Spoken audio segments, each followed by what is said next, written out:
सुनते। तो माता पार्वती बैठी थी, माला बना रही थी भोलेनाथ के लिए। भोलेनाथ भ्रमण पे गए थे, भोलेनाथ भ्रमण पे निकल जाते थे, नंदी पे बैठे और अपना निकले। ठीक है, संध्या काल में शंकर भगवान मृत्यु लोक का भ्रमण करते हैं। सावधान, इसलिए शाम के समय सोना नहीं चाहिए, शाम के समय भोजन नहीं बनाना चाहिए, शाम के समय कोई भी घर का काम झाड़ू नहीं लगाना चाहिए। ये तो लौकिक बात है। और ये बात ये मत समझना कि हम कोई बहुत बड़े ज्ञानी हैं इसलिए बता रहे हैं, बिल्कुल नहीं। ये तो हमारी दादी नानियां करती थी, वो हम आपको बता रहे हैं। ये हमारे हर घर की बूढ़ी दादी ने हमको सिखाया है। हम भूल गए वो बात अलग है, लेकिन ये दादी नानियों से सीखते हैं। कोई आज नहीं कि अभी अभी सब लोग समझने लगे हैं कि साहब ये ऐसा वैसा। नहीं नहीं, घर में जिसके बुजुर्ग होंगे वो ये टोका टोकी देखते होंगे। ये दुनिया है भैया, सुनना। हाँ, दादी कह दे अगर बेटा शाम के समय झाड़ू मत लगाओ तो इतना बड़ा मुंह हो जाएगा हमारा, हमें तो टोक दिया। और वही अगर हम यहाँ पर बैठकर बोल देना कि ऐसा ऐसा मत करो, तुरंत हाँ हाँ आप सही बोल रहे हैं। गलत बोल रही हूँ क्या मैं? ये बात हम बोल दे मंच पर तो आप बड़े खुश हो जाओगे, लिख लोगे, बोले ये करना है। यही चल रहा है, जो आज चल रहा है वो दादी नानियां सब बता चुकी है पहले, कुछ भी नया नहीं हो रहा है। पर हमने दादी नानियों को सुनना बंद कर दिया है। शाम के समय झाड़ू नहीं लगाया जाता है, शाम के समय भोजन ना किया जाता है ना बनाया जाता। शाम का समय क्यों है? संध्या काल सूर्यास्त के तुरंत बाद जहां भी होना हरि का सुमिरन प्रारंभ कर दो, आरती शुरू कर दो, कोई भी भजन शुरू कर दो, क्योंकि उस समय शंकर जी भ्रमण करते हैं धरती का कि कहां क्या चल रहा है। संध्या काल सबसे सुबह का एक तो ब्रह्ममुहूर्त और संध्या बेला, इस समय में हमें प्रयास करना चाहिए टीवी ना चले, मोबाइल ना चले। ये आपको सिखाना पड़ेगा अपने बच्चों को, हम थोड़ी बताएंगे, आप बताओगे। बंद कर दो टीवी जाकर के 7 बजे, कि नहीं ये नियम अपने घर के आप खुद बनाएंगे।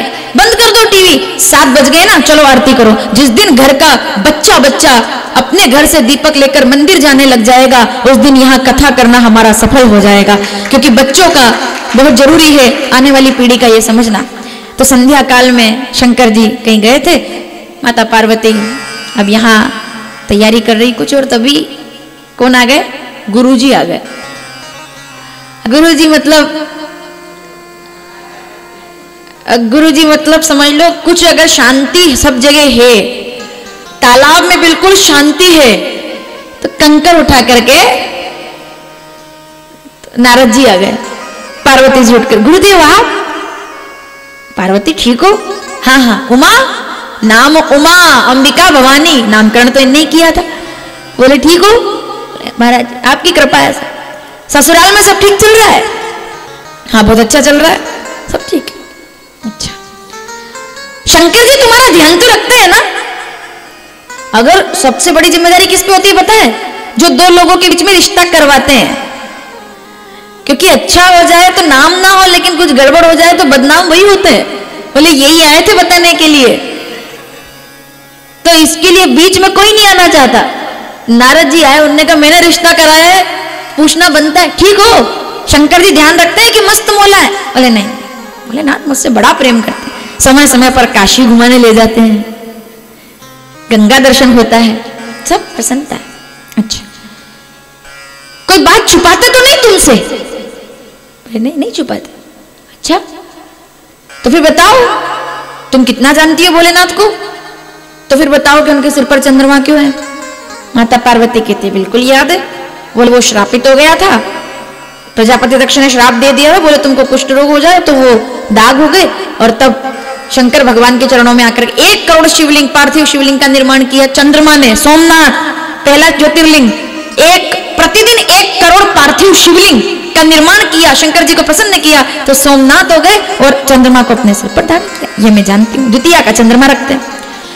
तो भाई गले में सांप क्यों है? बोले वो तो वासुकी नाग है, उन्होंने इतना बड़ा घोर तप करके और वो अपना समुद्र मंथन कराया, तो भोलेनाथ ने प्रसन्न होकर उनको गले में धारण कर लिया। जहर क्यों है? बोले कालकूट नहीं पीते तो जगत नहीं रहता, इसलिए जहर पीने, अमृत पीने वाले को देव कहते हैं और जहर पीने वाले को। इस प्रसंग को मैं विस्तार से नहीं सुना रही, देखो उतना जितना सुनाना चाहिए, क्योंकि हमने शायद शुक्ताल में सुना होगा, इसलिए मैं इसको विस्तार नहीं दे रही। तो फिर आगे पूछा, बोले गला नीला क्यों है? बोले नीलकंठ है। नाग क्यों है? बोले नागेंद्र हार। अच्छा, नेत्र क्यों है, उस पे हम आगे चर्चा करेंगे। बोले वो सतोगुण रजोगुण तमोगुण तीनों गुणों के स्वामी है, ठीक है। मुंडों की जो माला है वो मुंड किसके हैं? पार्वती जी चुप, सब याद है, ये नहीं याद। मुंड किसके?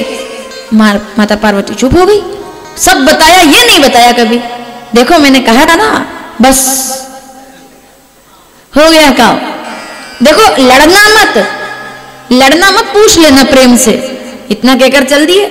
अब माता पार्वती को बार बार, माताओं की आदत होती है, कोई अगर कुछ बोल देना चलता रहेगा दिमाग में एकदम, वो कहीं भी रहेगी, भोजन भी बनाती रहेगी तब भी कुछ ना कुछ चलता ही रहेगा, ऐसे ऐसे ऐसे दिमाग में, पूरा दिमाग घूमता है। तो माता पार्वती अब वो सोच रही है, शंकर जी आ गए। शंकर जी आ गए, भोलेनाथ राम राम राम से सुमिरन लगे। और जैसे ही पार्वती जी ने देखा, उठकर खड़ी हुई, पूजा भी की, प्रार्थना भी की। लेकिन शंकर जी समझ गए कि कुछ तो गड़बड़, आज पार्वती के चेहरे पर जो प्रसन्नता होनी चाहिए वो कुछ तो है। और जरूरी नहीं है कि पत्नी हर बार बोल के ही बताए कि कुछ गड़बड़ है, कभी कभी बिना बोले पता चल जाता है। कि जैसे अगर पति देवता कभी घर में आए और पत्नी दरवाजा खोले, और अगर दरवाजा धीरे से खुल जाए ऐसे, तो समझ लो कि सब ठीक है। और अगर पति देवता घर में आए और दरवाजा कैसे खुले कि 3 घर कांप जाए, धम, पति देवता वहीं समझ जाते हैं कि आज तो रोटी मिलने वाली। पहले देवी जी से पूछना पड़ेगा हुआ क्या है, बताओ तो सही। बोले कोप भवन का दरवाजा खुला है। तो माता पार्वती से पूछा क्या हुआ है, कोई आया था क्या? शंकर जी तो अंतर्यामी है, कोई आया था क्या? माता पार्वती कहती नहीं कोई, गुरु जी आए थे। शंकर जी हो गया काम, छुट्टी कर गए गुरु जी। उन्होंने कहा क्या बोले? नहीं वो थोड़ी ऐसे कुछ बोलते, कोई सिखा के थोड़ी गए मेरे को। उनने पूछा भी नहीं, सीधे बोल गई। बोले सिखा के थोड़ी गए? बोले बताओ तो। नहीं वो तो सब ठीक है, वो तो चले गए, मेरे मन में एक सवाल है। शंकर जी कहते हैं वो तो हो नहीं है, गुरुजी आके गए। बोले क्या सवाल है? बोले ये बताइए कि सब आपने बताया भोलेनाथ, क्या मुझसे कुछ छुपाया है? बोले छुपाया, कुछ ऐसा हो तो मैं छुपाऊं? क्या छुपाया? इस दुनिया में जो मेरा है वो सब खुली किताब, शिव। देखो शिव कुछ नहीं छुपाते और कुछ मुट्ठी में नहीं रखते, सब राम जी का, ऐसे नहीं छुपा। तो बता दो फिर मुंडों की माला जो पहनी है, मुंड किसके हैं? शंकर जी कहते अरे गुरुजी तो अच्छा ही काम करके गए, सवाल भी दिया तो कैसा, मुंड किसके? तो माता पार्वती ने पूछा। शंकर जी कहते देखो पार्वती, इसको सुनने में कोई सार नहीं है, चलो मैं तुम्हें कुछ और सुनाता हूं। बोले नहीं यही बताओ मुंड किसके? जाने दो ना, तुम्हें दुख होगा। बोले नहीं किसके? बोले तुम्हारे ही है। मतलब किसके मुंडे? बोले आपके हैं। कैसे? सती शिवा तू, साधिका तू, कौशिकी तू, मंगला, विशालाक्षी, लिंग भैरवी, लिंग धारिणी, ललिता, तारा, छिन्नमस्ता, वाराही, जितने रूप में आए हो, और जब जब प्राणों का त्याग किया तब तब जो मुंड बने वो मैंने अपने गले में धारण कर लिए, क्योंकि मैं तुमसे बड़ा प्रेम करता हूं।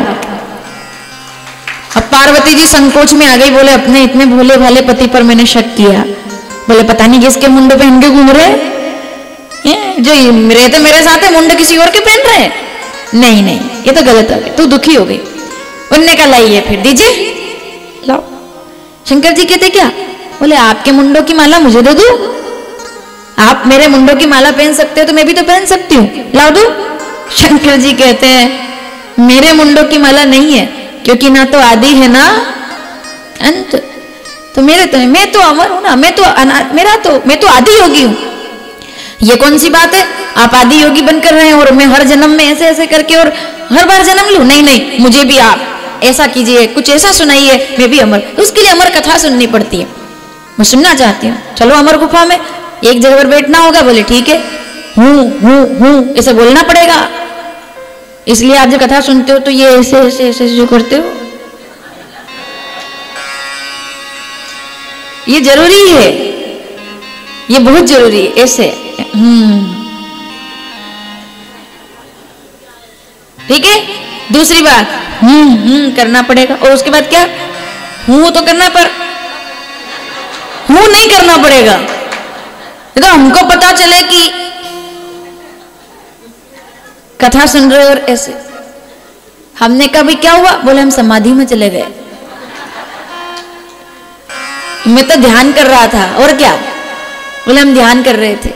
तो बोले कथा में नींद नहीं आनी चाहिए, ठीक है, नहीं होगा महाराज जी, आप सुनाइए, प्रभु सुनाइए। बैठ गए, एक ताली बजाई अमरनाथ में, अमरनाथ, आहा, ईश्वर कृपा करे तो हमें दर्शन हो जल्दी। अमरनाथ जाने की बड़ी इच्छा है, और अभी तक मैं अमरनाथ नहीं जा पाई, क्योंकि हम ये सब तीर्थ कथा सब करते रहते हैं और व्यस्त रहते हैं, तो नहीं हो पाया। इस वर्ष इच्छा तो है, अगर महादेव ने चाहा तो अमरनाथ के दर्शन शायद जुलाई में हो जाए, ऐसी कृपा बन रही है। तो अमरनाथ, चलो अमरनाथ चलते हैं। अमरनाथ, आ बैठो। क्या है अमरनाथ? जहां संवाद हुआ एक पति पत्नी का, बैठे कथा सुना रहे हैं, पार्वती जी एक आसन पर बैठ गए, शंकर जी ने एक ताली बजाई, सब चले जाओ, जितने श्रृंगी भृंगी सब, जितने नंदी सब है सब, क्योंकि ये कथा हर कोई, ठीक है। दूसरी ताली बजाई, सब जीव जंतु कीटाणु अणु सब चले जाओ, सब चले। तीसरी ताली बजाई तो एक शुकी गर्भवती थी, अपने बच्चे को जन्म देकर वो उड़ गई, बच्चा जो था वो वहीं, अब वो एक दिन का था बेचारा कोमल सा, और माता जी छोड़ के चली गई और वो पड़ा रह गया। अब कहते शंकर जी ने कथा शुरू कर दी, माता पार्वती ने थोड़े समय तक तो कथा सुनी, पर भवानी, देखो मैं ये नहीं कहूंगी कि नींद आ गई, वो शक्ति है, वो समाधि में चली गई, आंखें बंद हो गई और ध्यान लग गया। अब वो तोते का बच्चा तब तक इतना बड़ा हो गया था कि रोज कथा सुन रहा था, शंकर जी तो आंख बंद करके सुनाते तो सुन रहा था। अब वो माता पार्वती इतनी समाधि में चली गई कि करना बंद कर दिया। अब ये तोते के बच्चे ने देखा, अगर ये देवी जी हूं नहीं करेगी तो कथा अधूरी रह जाएगी और मैं प्यासा रह जाऊंगा, कोई मेरे लिए अलग से थोड़ी कथा होनी है यहाँ, ये तो मैं यहाँ आ गया हूं तो सुन रहा हूं, अगर नहीं होगा तो क्या मेरा कथा अधूरी रह जाएगी। तो वो तोता आ गया वहां पर बैठकर और पार्वती जी की तरफ से ऐसे कर रहा है। उसने पूरी कथा सुनी, शंकर जी ने आंखें खोली, हर हर, सामने देखा पार्वती जी ध्यान में। क्या बात है पार्वती, लगता है अभी अभी तुम्हारा ध्यान लग गया। बोले नहीं नहीं, मैं तो 45 अध्याय के बाद ही ध्यान में हूं। तो बाकी किसने सुना? कौन है वो जिसने उद्दंडता की, त्रिशूल फेंका पीछे और तोता आगे आगे और त्रिशूल, और तब वो तोते ने, सब हरी इच्छा है भैया, शंकर जी भी कोई उसका वध करने के लिए थोड़ी भेज रहे थे, शंकर जी तो उसको जगह ढूंढने के लिए भेज रहे थे कि तुम कहां प्रकट होंगे। व्यास पत्नी के गर्भ में जाकर समा गए और तब 16 वर्षों पर्यंत उस बच्चे ने एक मानव का रूप लेकर के और प्रकट हुए शंकर भगवान के अवधूत अवतार सुखदेव जी के रूप में, परमसार भागवत लेकर के और प्रकट होते हैं। वही सुखदेव जी जिन पर हम चर्चा कर रहे थे कि विचार ब्रांडेड होना चाहिए, ऐसा उनका भाव, तो ये शिव पुराण में कथा आती है। तो सुखदेव जी प्रकट हुए, राजा परीक्षित को पार लगाने का साधन बने। तो श्री शिव महापुराण में ये कथाएं